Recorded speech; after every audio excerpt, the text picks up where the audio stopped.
എൻ്റെ പേര് മേരി. ഞാൻ ബാംഗ്ലൂരിൽ നിന്ന് വരുന്നു. ഞാൻ ഇവിടെ വന്ന് ആദ്യമായിട്ട് ഉടമ്പടി എടുത്തത് 2023 ജനുവരി 30 ആയിരുന്നു. ഞാൻ വിശുദ്ധമായ അൾത്താരയിൽ നിന്ന് രണ്ടാമത്തെ പ്രാവശ്യമാണ് സാക്ഷ്യം പറയുന്നത്. അമ്മ മാതാവിൻ്റെ പ്രത്യക്ഷീണത്തിൻ്റെ സാക്ഷിയായി എന്നെ ഉയർത്തിയതിനും ദൈവനാമത്തെ മഹത്വപ്പെടുത്താൻ അനുഗ്രഹിച്ചതിനും ആദ്യമായിട്ട് ഞാൻ മാതാവിനും ഈശോയ്ക്കും ഒത്തിരി നന്ദി പറയുന്നു. ഞാൻ ഉടമ്പടി എടുത്തു കഴിഞ്ഞ് എനിക്ക് എൻ്റെ കുടുംബത്തിൽ ഒത്തിരി ബുദ്ധിമുട്ടുകളും വിഷമങ്ങളും കഷ്ടപ്പാടുകളും വന്നു. എന്ന് പറഞ്ഞാൽ എൻ്റെ ഭർത്താവിന് ഒത്തിരി നടുവേദന തുടങ്ങിയിട്ട് അത് ഭർത്താവ് ഒരു ദിവസം വീണുപോയി. നിൽക്കാൻ പറ്റിയല്ല, ഇരിക്കാൻ പറ്റിയല്ല, അതുപോലത്തെ പരിസ്ഥിതിയായി. ഭർത്താവ് കിടപ്പിലായി. ഒരു ദിവസം രാത്രിയിൽ തന്നെ ഞങ്ങൾ ആംബുലൻസ് വിളിച്ച് ഭർത്താവിനെ ബാംഗ്ലൂരിൽ ഏറ്റവും വലിയ മണിപ്പാൽ ആസ്പത്രിയിൽ ആംബുലൻസിൽ എടുത്തുകൊണ്ട് പോയി. അവിടെ ചെന്ന് ട്രീറ്റ്മെൻറ്റ് എല്ലാം തുടങ്ങി. സ്കാൻ, എക്സ്റേ എല്ലാം ചെയ്തു, മരുന്നുകൾ കൊടുത്തു. പക്ഷേ കുറയുന്നില്ല. MRI സ്കാൻ എടുക്കാൻ പറഞ്ഞു. ആ MRI സ്കാനിന് ആ രാത്രിയിൽ അവരുടെ അടുത്ത ചാർജ് 35,000 രൂപ ആയിരുന്നു. പക്ഷേ ഞങ്ങൾക്ക് അത് സാധിക്കുകയില്ലായിരുന്നു. ഞങ്ങൾ വീണ്ടും അവിടുന്ന് വീട്ടിൽ വന്നു, മരുന്നുകൾ മേടിച്ചുകൊണ്ട് വീട്ടിൽ വന്നു. 2-3 ദിവസം നോക്കിയിട്ട് പിന്നെ കുറഞ്ഞില്ല. പിന്നെ ബാംഗ്ലൂരിലെ ഏറ്റവും നല്ല സ്പൈൻ ആൻഡ് ന്യൂറോ സർജറി ഹോസ്പിറ്റലിൽ പോയി. അവിടെ ഭർത്താവിന് മെഡിസിനെല്ലാം കൊടുത്തു. വേദന കുറച്ചിട്ട് MRIയിൽ കിടത്തി. MRI എടുത്തിട്ട് റിപ്പോർട്ടിൽ ഭർത്താവിന് നടുവിൽ പ്രശ്നമുണ്ട്, സ്പൈനൽ കോഡിന് ബൾജായി, എമർജൻസി സർജറി ചെയ്യണമെന്ന് പറഞ്ഞു. പിന്നെ ഒന്നിന് സർജറി ഇല്ലെങ്കിൽ സ്പൈനൽ കോഡിന് ഒരു ഇഞ്ചക്ഷൻ കൊടുക്കും. സ്റ്റീറോയിഡ് ഇഞ്ചക്ഷൻ ആയിരുന്നു. ആ ഇഞ്ചക്ഷന് 25,000 രൂപ. നിങ്ങൾ ഏതെങ്കിലും ഒന്ന് തീരുമാനിച്ചിട്ട് അഡ്മിറ്റ് ആകാൻ പറഞ്ഞു. ഞങ്ങൾ അപ്പോൾ ഒത്തിരി വിഷമിച്ചു. ഞങ്ങൾക്കറിയാവുന്നവരോട് എല്ലാവരോടും ചോദിച്ചു. എല്ലാ ഡോക്ടേഴ്സിനോടും വിളിച്ച് ചോദിച്ചപ്പോൾ ഇതിന് സർജറി തന്നെയാണ് മെഡിസിൻ എന്ന് പറഞ്ഞു. ഞങ്ങൾ അവിടുന്ന് തിരിച്ച് വീട്ടിൽ തന്നെ വന്നു. മാതാവിൻ്റെ എല്ലാ ഉടമ്പടി വസ്തുക്കളും ഉപയോഗിച്ചു. നെക്സ്റ്റ് ഞങ്ങൾ ആയുർവേദ ട്രീറ്റ്മെൻറ്റ് തുടങ്ങി. അങ്ങനെ മാതാവ് ഇച്ചിരി എൻ്റെ ഭർത്താവ് കുറച്ച് ക്യൂറായി വന്നു. അന്നേരത്തേന് ഞങ്ങളുടെ കാർ ആക്സിഡൻറ്റിൽ എൻ്റെ കൈ ഫ്രാക്ചറായി. എൻ്റെ ബ്രദറിൻ്റെ വൈഫിന് കുറേ പരിക്കുകളെല്ലാം പറ്റി. 2 കാലും ഫ്രാക്ചറായി. ഞങ്ങൾ ഹോസ്പിറ്റലിൽ അഡ്മിറ്റായി.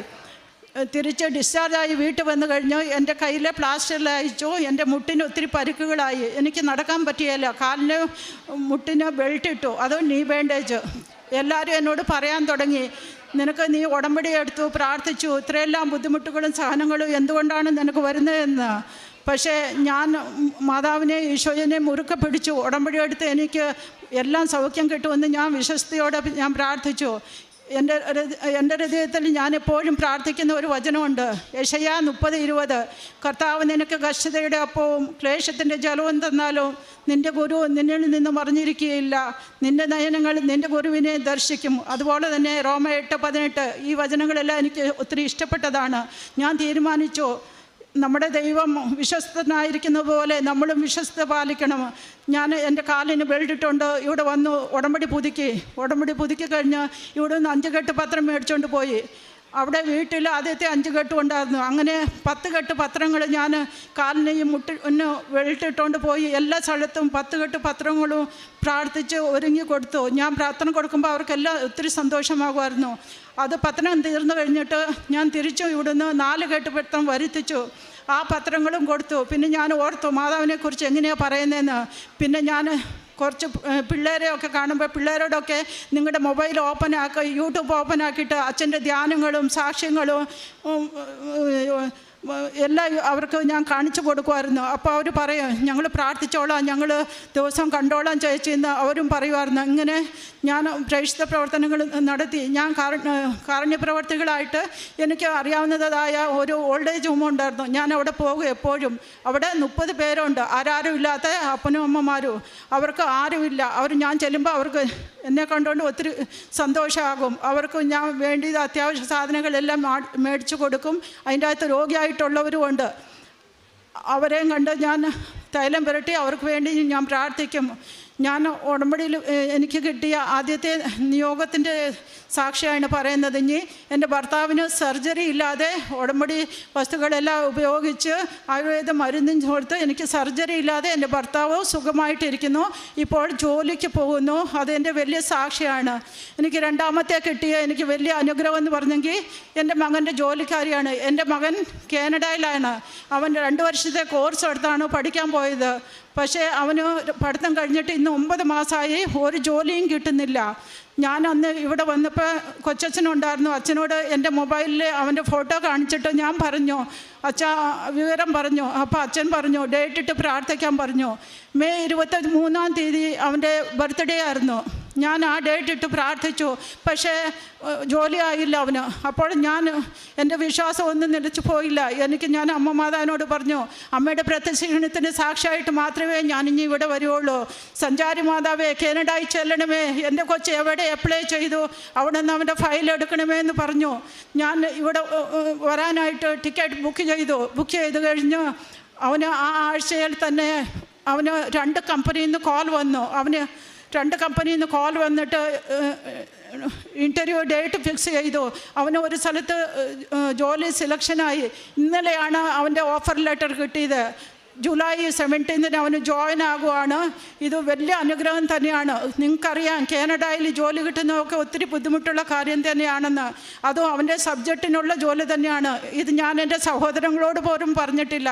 ആദ്യം മാതാവിൻ്റെ സന്നിധിയിൽ ഇതെന്ന് പറയണമെന്നായിരുന്നു എൻ്റെ ആഗ്രഹം. എൻ്റെ കൊച്ചു അവിടെ നിന്ന് പ്രെയർ റിക്വസ്റ്റ് ഇട്ടിട്ടുണ്ടായിരുന്നു. എല്ലാവരും അവന് വേണ്ടി പ്രാർത്ഥിക്കണം. എനിക്ക് കിട്ടിയ 3-ാമത്തെ സാക്ഷ്യം എന്ന് പറഞ്ഞെങ്കിൽ എൻ്റെ ബ്രദറിൻ്റെ വൈഫിന് ആക്സിഡൻറ്റിൽ കുറേ കാലെല്ലാം ഫ്രാക്ചർ ഉണ്ടായിരുന്നു.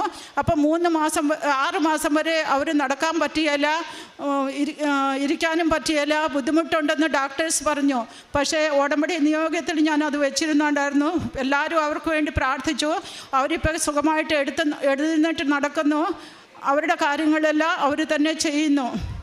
ഇനി 4-ാമത് കിട്ടിയ അനുഗ്രഹം എന്ന് പറഞ്ഞെങ്കിൽ എൻ്റെ സഹോദരി ഒരുത്തി ഇസ്രായേലിൽ ജോലി ചെയ്യുന്നു. അവൾക്ക് 5 കൊല്ലം തൊട്ട് ചുമയായിരുന്നു. പക്ഷേ ഞാൻ നിയോഗത്തിൽ വെച്ച് പ്രാർത്ഥിച്ചു.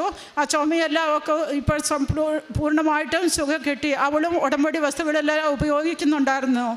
പിന്നെ എനിക്ക് കിട്ടിയ അനുഗ്രഹം എന്ന് പറഞ്ഞെങ്കിൽ എൻ്റെ ഇനി ഒരു സഹോദരി, അവളുടെ മകൻ PUC സെക്കൻഡ് ഇയർ ആയിരുന്നു.